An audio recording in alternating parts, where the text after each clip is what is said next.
Once again, all of you, welcome back to my YouTube channel. My name is Adira. എല്ലാവർക്കും എൻ്റെ YouTube ചാനലിലേക്ക് വീണ്ടും സ്വാഗതം. എൻ്റെ പേര് Athira. So today we are going to discuss about the continuation of the topic decomposition reaction and the second type photo decomposition. Okay, second type photo decomposition. I think you already know the topic decomposition. Decomposition എന്താണെന്ന് നിങ്ങൾക്ക് അറിയാമെന്ന് ഞാൻ കരുതുന്നു. കാരണം എന്തായിരുന്നു decomposition? Decomposition means conversion of a single reactant into two or more products. അല്ലെ, conversion of a single reactant into two or more products are known as decomposition reaction. ഒരു single reactant convert ചെയ്തിട്ട് രണ്ടോ അതിൽ കൂടുതലോ products ആയി മാറുന്നതിനെ നമ്മൾ പറയുന്ന പേരായിരുന്നു ഡീകോമ്പോസിഷൻ റിയാക്ഷൻ. അവിടെ എനർജി റിക്വയർമെന്റിന്റെ ബേസിൽ ഡീകോമ്പോസിഷൻ റിയാക്ഷനെ നമ്മൾ മൂന്നായി ക്ലാസിഫൈ ചെയ്തിട്ടുണ്ടായിരുന്നു. ഫസ്റ്റ് വൺ എന്ന് പറയുന്നത് തെർമൽ ഡീകോമ്പോസിഷൻ. ആ ഒരു ടോപ്പിക് നമ്മൾ കംപ്ലീറ്റ് ചെയ്തിട്ടുണ്ട്.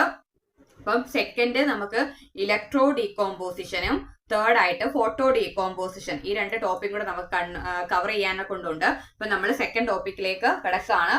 So electrical decomposition. Okay, electrical decomposition. So the reaction caused by electricity. The reaction caused by electricity is called electrical decomposition. ആ റിയാക്ഷൻ നടക്കുന്നത് ഇലക്ട്രിസിറ്റി മൂലമാണ്, അല്ലെങ്കിൽ the reaction caused by electricity is known as electrical decomposition. അവിടെ നമ്മൾ നൽകുന്ന energy form electricity ആണെന്നുണ്ടെങ്കിൽ നമുക്കതിനെ എന്തെന്ന് പറയാം? ഇലക്ട്രിക്കൽ ഡീകോമ്പോസിഷൻ എന്ന് പറയാം. But decomposition means the conversion of a single reactant into two or more simple substances are known as decomposition reaction. Second type, electrical decomposition. In electrical decomposition, the reaction is caused by electricity. Electrical decomposition reaction നടക്കുന്നത്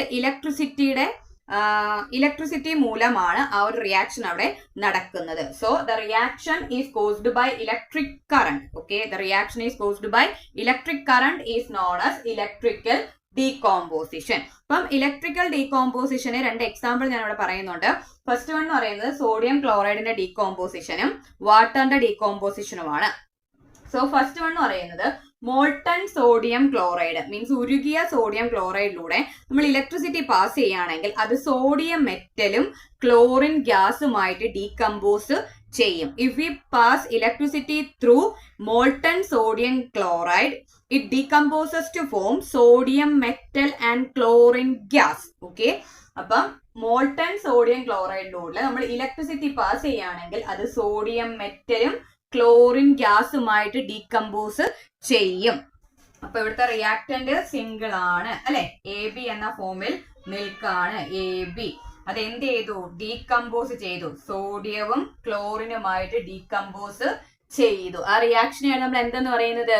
decomposition എന്ന് പറയുന്നത്. ഇവിടെ ഏത് ഫോമിലാണ് ഏത് ഫോമിലാണ് നമ്മൾ energy നൽകിയിരിക്കുന്നത്? അത് ഇലക്ട്രിസിറ്റി എന്ന ഫോം ആയതുകൊണ്ട് അത് ഏത് ഡീകോമ്പോസിഷൻ ആയി?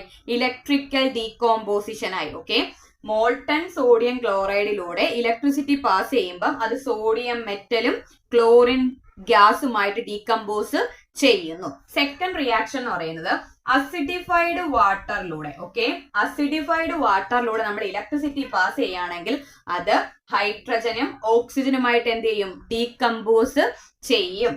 അസിഡിഫൈഡ് വാട്ടറിലൂടെ ഇലക്ട്രിസിറ്റി പാസ് ചെയ്യുകയാണെങ്കിൽ അത് ഹൈഡ്രജനും ഓക്സിജനുമായിട്ട് ഡീകമ്പോസ് ചെയ്യുന്നു. So electrical decomposition means the reaction caused by electric current is known as electrical decomposition. അവിടെ റിയാക്ഷൻ നടക്കുന്നത് ഇലക്ട്രിക് കറണ്ട് മൂലമാണ്. അതുകൊണ്ട് നമ്മൾ അതിനെ എന്തെന്ന് പറയുന്നു?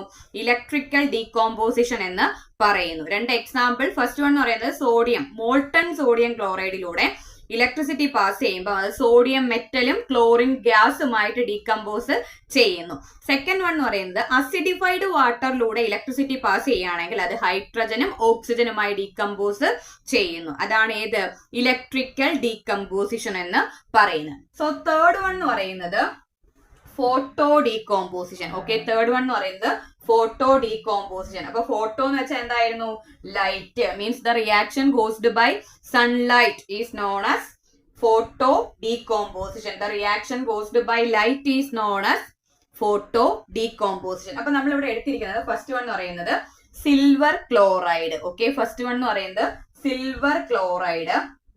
ഈ സിൽവർ ക്ലോറൈഡിനകത്ത് സൺലൈറ്റ് വീഴുന്ന സമയത്ത് അത് സിൽവർ മെറ്റലും ക്ലോറിൻ ഗ്യാസുമായിട്ട് എന്ത് ചെയ്യുന്നു? ഡീകമ്പോസ് ചെയ്യുന്നു. സിൽവർ മെറ്റലും ക്ലോറിൻ ഗ്യാസുമായിട്ട് ഡീകമ്പോസ് ചെയ്യുന്നു. അപ്പം ബിഫോർ ദ റിയാക്ഷൻ ഈ സിൽവർ ക്ലോറൈഡിന്റെ നിറം എന്ന് പറയുന്നത് വൈറ്റ് ആണ്. അതിനകത്ത് സൺലൈറ്റ് വീണ് കഴിയുമ്പം അത് ഏകദേശം ഒരു ഗ്രേ നിറത്തിലേക്ക് എന്ത് ചെയ്യുന്നു, അല്ലെങ്കിൽ ഗ്രേ കളറിലേക്ക് കൺവേർട്ട് ചെയ്യുന്നുണ്ട്. ഓക്കെ, അപ്പം സൺലൈറ്റ് സിൽവർ ക്ലോറൈഡിൽ വീഴുകയാണെന്നുണ്ടെങ്കിൽ വൈറ്റ് കളേർഡ് ആയിട്ടുള്ള സിൽവർ ക്ലോറൈഡ് ഗ്രേ കളറായിട്ട് മാറുന്നു. കാരണം അതെന്തായിട്ട് മാറി?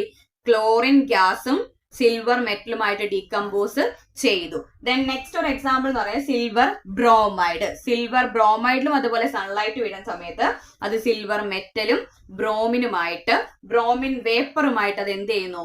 മാറുന്നുണ്ട്. അതാണ് എന്ത്? ഫോട്ടോ ഡീകോമ്പോസിന് രണ്ട് എക്സാമ്പിൾ. സോ ഡീകോമ്പോസിഷൻ എന്ന് പറഞ്ഞാൽ എന്താണ്? Conversion of A single reactant into 2 or more simple substances R known as decomposition. അപ്പം ഒരു സിംഗിൾ റിയാക്ടന്റ് കൺവേർട്ട് ചെയ്തിട്ട് രണ്ടോ അതിൽ കൂടുതലോ പ്രോഡക്ട്സ് ആയിട്ട് മാറുന്നതിനെ നമ്മൾ എന്തെന്ന് പറഞ്ഞു? ഡീകോമ്പോസിഷൻ റിയാക്ഷൻ എന്ന് പറഞ്ഞിരുന്നു. For the requirement of energy we can classify decomposition reaction into 3 types. First one thermal decomposition, second one electrical decomposition, third one photo decomposition. Energy requirement ബേസിൽ നമുക്ക് ഡീകോമ്പോസിഷനെ 3 ആയിട്ട് ക്ലാസിഫൈ ചെയ്യായിരുന്നു. First one thermal, second one electrical and third one photo. Thermal means അവിടുത്തെ energy heat, ഇലക്ട്രിക്കിനകത്ത് electric current, third ഫോട്ടോയ്ക്കകത്ത് sunlight. അപ്പം അതിന്റെ എക്സാമ്പിൾസും എക്സ്പ്ലനേഷനും നമ്മൾ പറഞ്ഞു കഴിഞ്ഞു. അപ്പം ഇച്ചിരി വലിയൊരു ടോപ്പിക്കാണ്. നിങ്ങൾ കൃത്യമായിട്ട് പഠിക്കാന്നുണ്ടെങ്കിൽ യാതൊരു പാടുമില്ല. നമുക്ക് വളരെ ഈസി ആയിട്ട് അത് എന്ത് ചെയ്യാൻ പറ്റും? പഠിച്ചെടുക്കാൻ പറ്റും. അപ്പൊ ഞാൻ പറഞ്ഞ കാര്യം നിങ്ങൾക്ക് ക്ലിയർ ആണെന്ന് കരുതുന്നു. അപ്പം നിങ്ങളുടെ കൂട്ടുകാരിലേക്കും കൂടെ ഒന്ന് ഷെയർ ചെയ്ത് സപ്പോർട്ട് ചെയ്യാം. നമുക്ക് അടുത്ത ക്ലാസ്സിൽ വീണ്ടും കാണാം. താങ്ക്